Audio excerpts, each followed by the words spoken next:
So it's a Monday, and Mondays are specially reserved for people of influence, people with a worth a follow. And this morning, starting her day on 959 is Durbanite and digital dynamite Nqobile Khezi.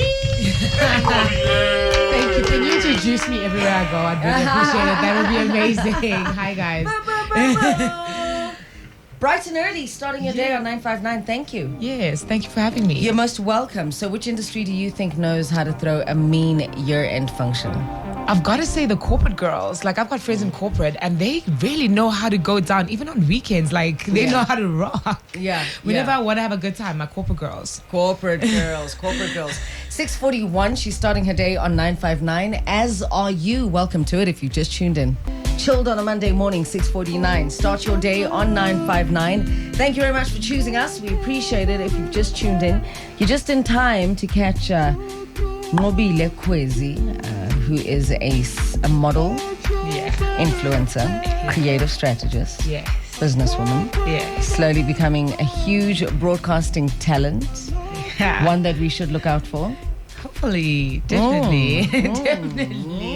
Definitely. We affirm it. We definitely affirm it. Now, I know you were raised by strict parents. Super strict parents, right? Yes. And they prioritized education quite a lot. Yes, my parents are in education, actually. Mm-hmm. Are they in education? Yes. Yeah, and you have an academic qualification, I would assume? Yes, I do. Yes, What I is have. The Strategic Brand Communications. Okay. At Vega. Yeah. It's BA. Yeah. How did that go down? Halfway through my degree, I told my parents I want to drop out. I was like, how did they take that? Beyonce don't got a degree. My mom was like, that's not how it works. That's not how life works. But it's not that I never enjoyed education. I just felt like in between, I would go to like shoots. Mm-hmm. My parents didn't want me to work. So my dad, it's not that he didn't want me to work for myself, but he just had this thing where like, finish your degree, then work will come, and that's how it's supposed to be done. So for me, I always was like, okay, no, I want to do it at the same time because I like making my own money. And I was quite an independent child. Even though my parents provided perfectly fine for me, I just liked having extra cash. And then, I would just miss some of my lectures and go to like shoots and like being there on set the whole day. But and then I was like, okay, no, I'm gonna finish it because I really want to do it. And then when I finish it, now I want to do my postgrad. I'm looking forward to hopefully doing my postgrad in the next 2 years. When do you want to start specifically? Hopefully next year. Yeah. Because I tried to start it during the pandemic, but then I had so much going on and it was a bit tricky, and they were still navigating how to operate it as a school with people working, studying off the campus, but it's like part-time. So they didn't really have their stuff together. Yeah. And then I was like, okay, no, this is going to be a tricky for me. Let me rather go when I can really handle it. And that's hopefully next year. By the age of 4, you were already like in commercials and doing some sort of modeling. Cute. Was that like, I mean, this may be a silly question, but was it a choice? Is that what you've always wanted? Do you remember being 4 and wanting to already performing and modeling at home? Or was it something you realized growing up that you're doing this and you developed a passion for it? No, going pap. I think my mom just wanted an outlet for my energy. Like I was like all over the show. I was always like an outgoing child and like quite like, expressive. So I also think my mom wanted me to have a little bit of confidence and just put me in extramural like activities. I did like ballet at some point. I did gymnastics. I did art, like actual extra art after like school, even in preschool. Wow. So my mom, I just think wanted like extra activities for me to do and just an outlet. But for me, I really enjoyed it. I want to talk about you winning pageants as a kid. Yeah, because I mean, you do say you're all over. Yes. And you entered pageants and so forth. I think 15 or 16. Yes. You started getting paid for it. Yes, I did. So when I got into pageantry, that was, I remember my friend in the high school who was like, Khezi, just do this. Like we were in like grade 10 Zulu class, babes. She was like, just do this. You'll like be great at this and you're already model anyway. And I was like, okay, fine, I'll give it a shot. Different world. I didn't expect it to be the way it was, but it taught me a lot. And the only thing that I took away from it is just to be confident and really be authentic to myself.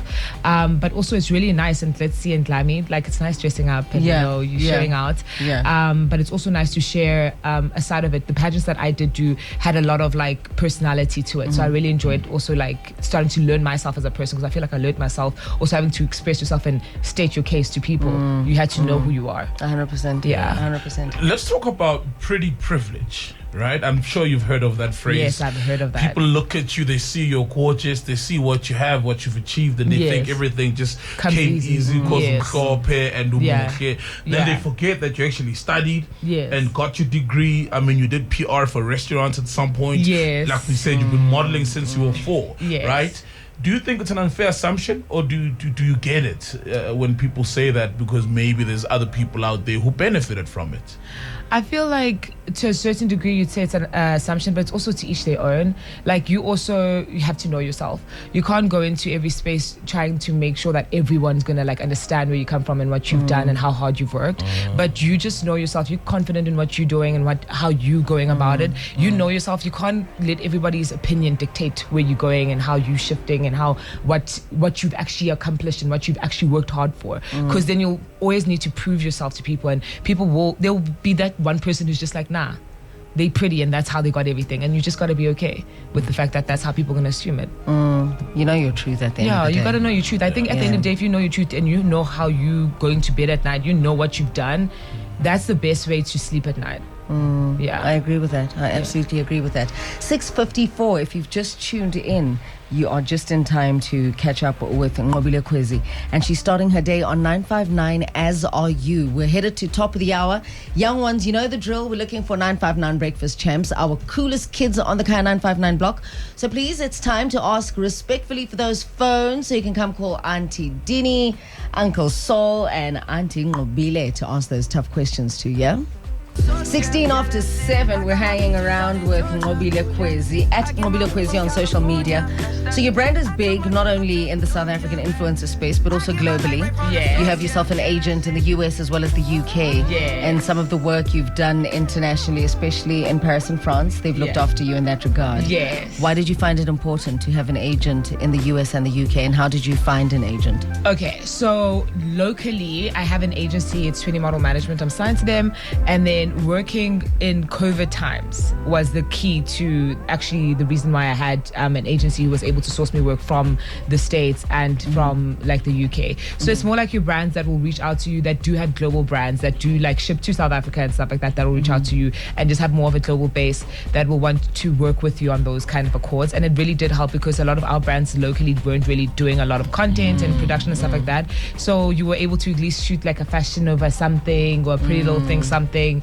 And it's been really good. I really enjoyed it. I found it really good because I also see myself as a global brand. I don't want to limit myself to the shores of South Africa. Even though I love home, it'll always be home, and I want to make an impact here, but I want to make a global impact too.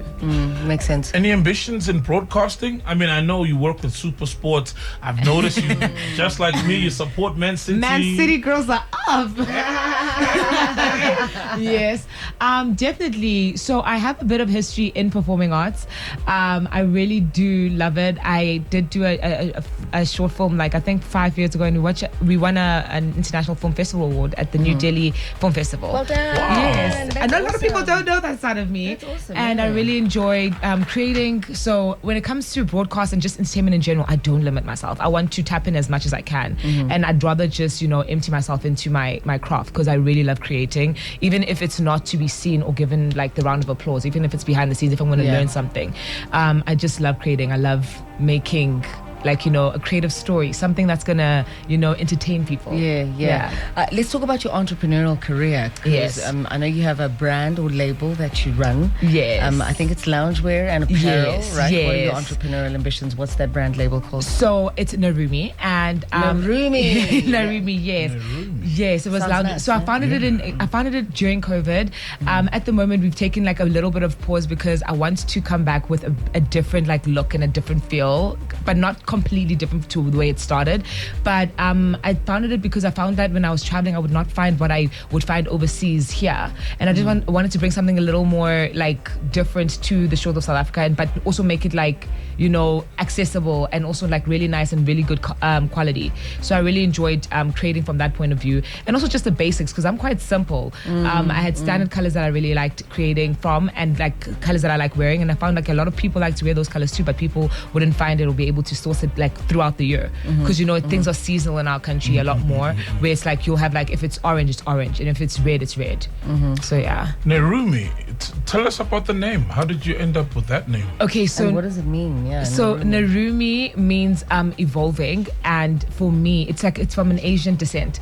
I was looking for something that was gonna like be a little more creative, so it's Nerumi with an I, but for me I changed it to Nerumi with an E because firstly copyrights and all of that stuff that was in South Africa, but I wanted to make it stylishly evolving.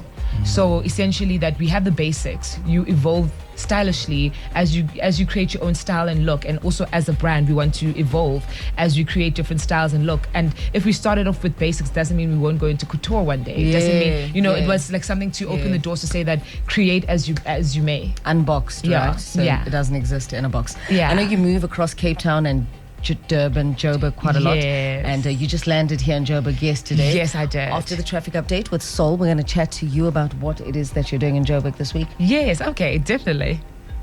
27 after 7. She's in Joburg, generally moving in between and across Cape Town and Durban. Joburg quite a lot as well. So you landed yesterday. Yes, I did. What are you doing in Joburg for the week? So I had the wife launch yesterday, which was really cool. Really like exciting, really fun. And then I've got... I saw, what's her name? Tando Tabete was hosting. Yes. Oh, she looked gorgeous. She looked stunning. That dress of hers right? was amazing, and holding her in everywhere. She was snatched in all the right places. Yeah. Tuli was playing as well. They had Krista perform, and they had the cast just answering a few panel questions, which was really nice. Beautiful. It made me want to go buy the book, actually. I'm like keen to like now go and read the book. Yeah. And then now for the rest of the week I am doing Super Picks tomorrow, so watch out for that on Thursday evening at 8 p.m. On this is on Super Sport. Yes, Super Sports. Super Picks. So 202. And then I might do one movie premiere just before I head out, because Wakanda's coming out this weekend. Yes. And then just head back home and work somewhere at home, create some content. Which is home, Durban or Cape Town? Cape Town is home. I mean, home will always be Durban because my parents are there, but home is Cape Town. Like my base is Cape Town, and then I fly in between. How come you don't use your full name? Nqobile Khezi Mahlambi. It's just Nqobile Khezi. Was it a conscious decision? To be honest, it wasn't even that conscious of a decision. It was because I was Nqobile or Khezi. Then I used to say Nqobile Khezi when I introduced myself to people, and then that stuck. And then my name is Nqobile Khezi, which is already some people, and I'm not even talking about like maybe let's say Caucasian people are struggling to say, even black people struggle to say Nqobile. So I say Nqobile Khezi, and then some people can't say the Nqobile Khezi Mahlambi, so I just let it be Nqobile Khezi. Makes sense. Nqobile Khezi. Nqobile Khezi. That's one name. No, Nqobile and Khezi. Khezi. Yeah, I got 3 names though. I'm not going to tell you the third one. Why? No, guys. My other one is Why mention that there's a third one? Why? No, it doesn't exist. It doesn't exist. And your relationship with money, what is it like, especially where your career is concerned? How are you securing and managing your bag? I think I've got the right structures and the right people advising me. For me right now, it's more about building, so I'm not trying to go crazy. But I think it's been healthy. Yeah.